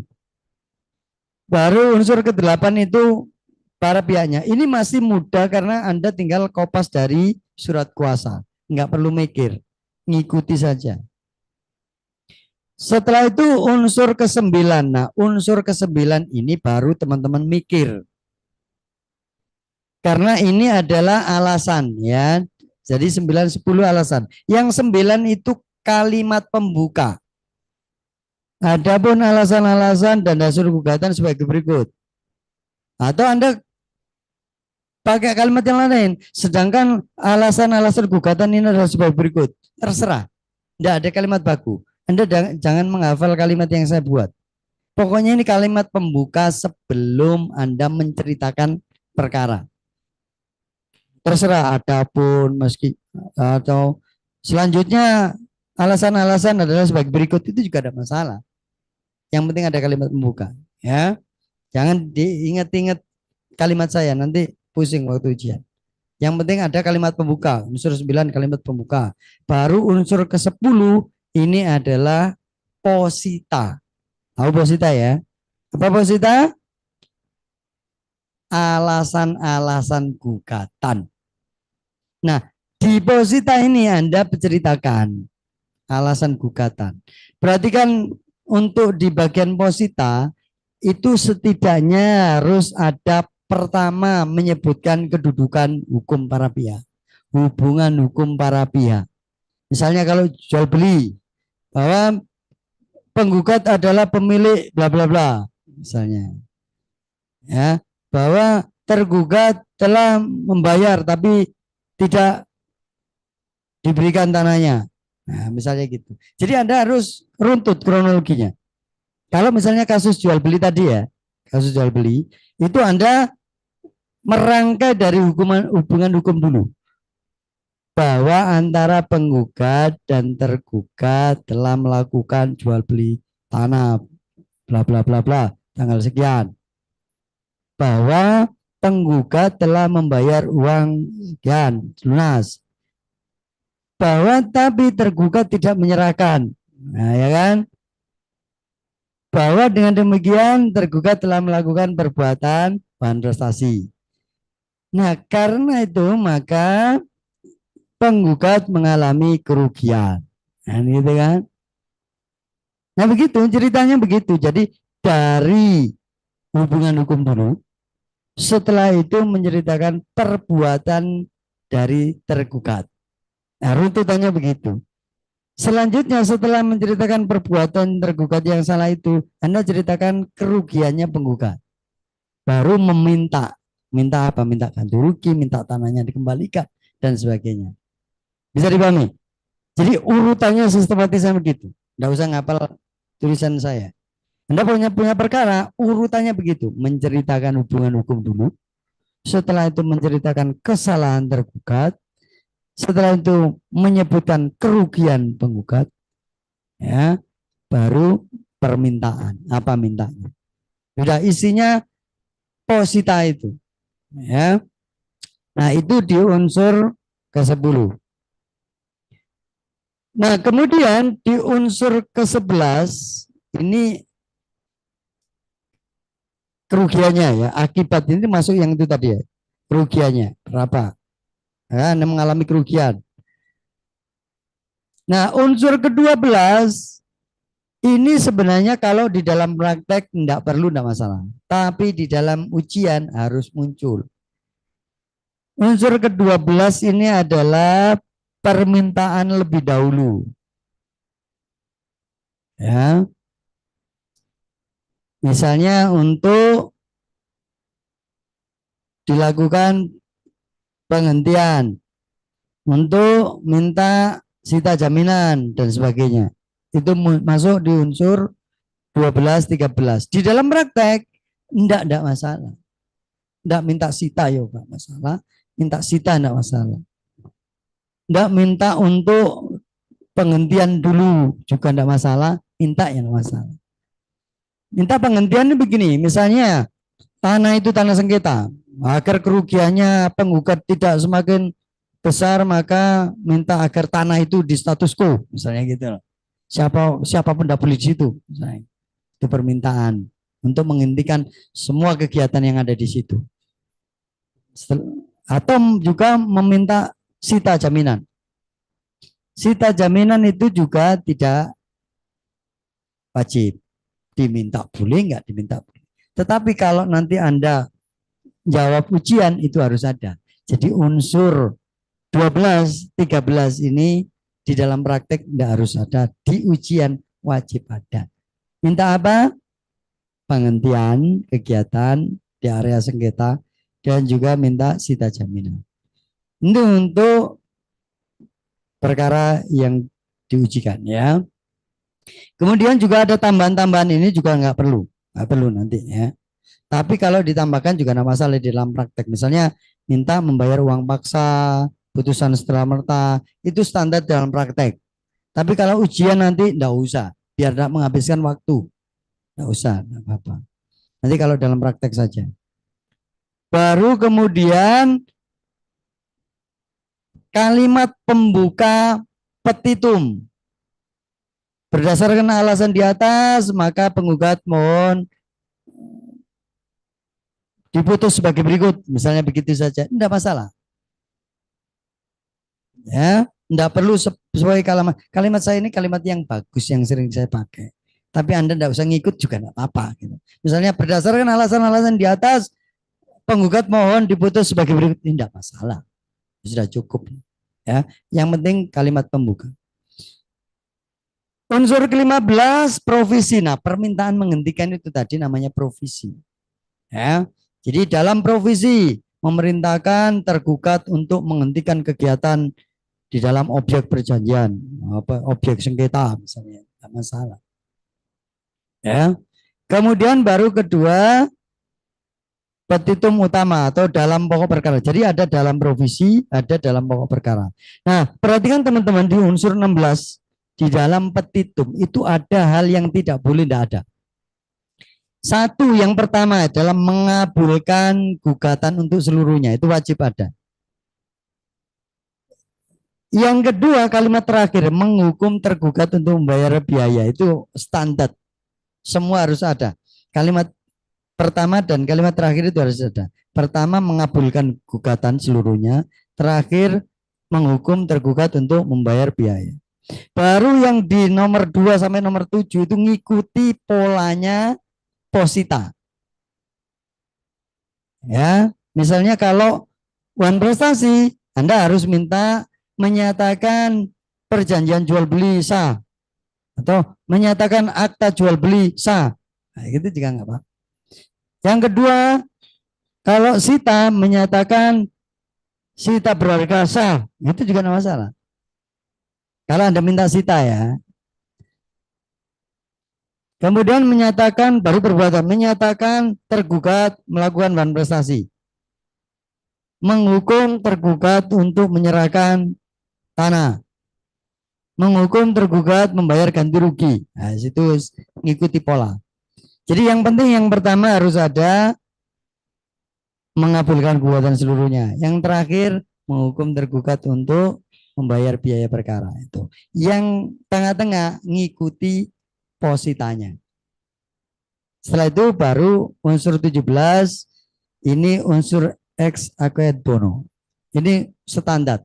Atau apabila pengadilan berpendapat lain mohon putusan seadil-adilnya. Nah, itu standar. Itu semua gugatan rata-rata ada begitu.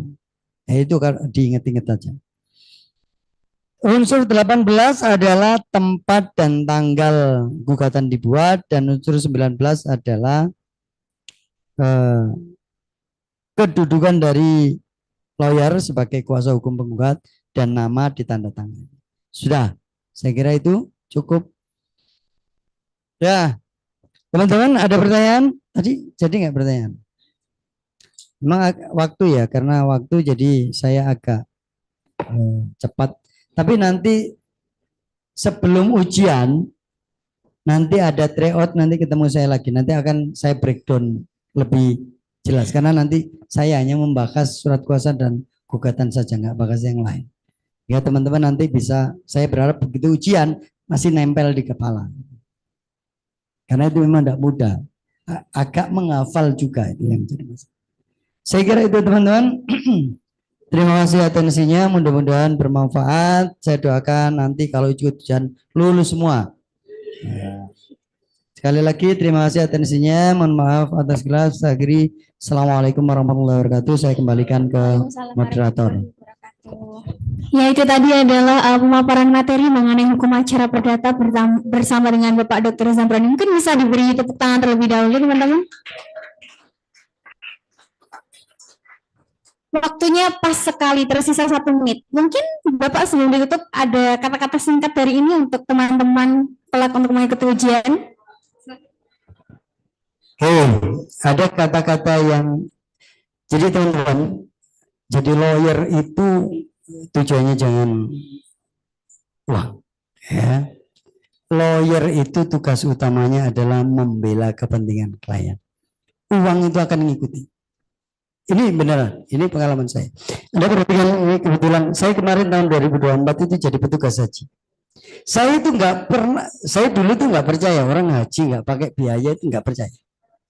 Tapi mungkin karena saya itu nggak pernah mikirin uang. Jadi akhirnya ada salah satu klien itu merekomendasikan, kebetulan dia pejabat di depan, merekomendasikan saya jadi petugas haji.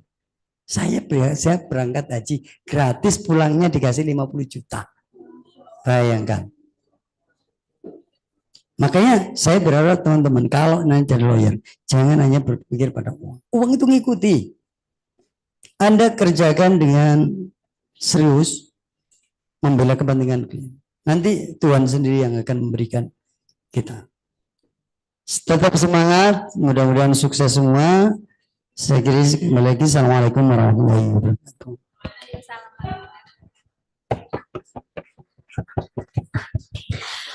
Mungkin sebelum Bapak meninggalkan ruangan, saya persilakan untuk para peserta maju ke depan untuk melakukan sesi foto bersama terlebih dahulu.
Main di mobil sampai goyang-goyang ini.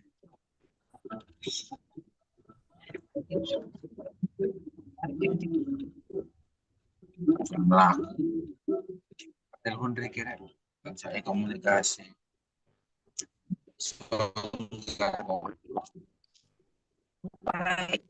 Dasar.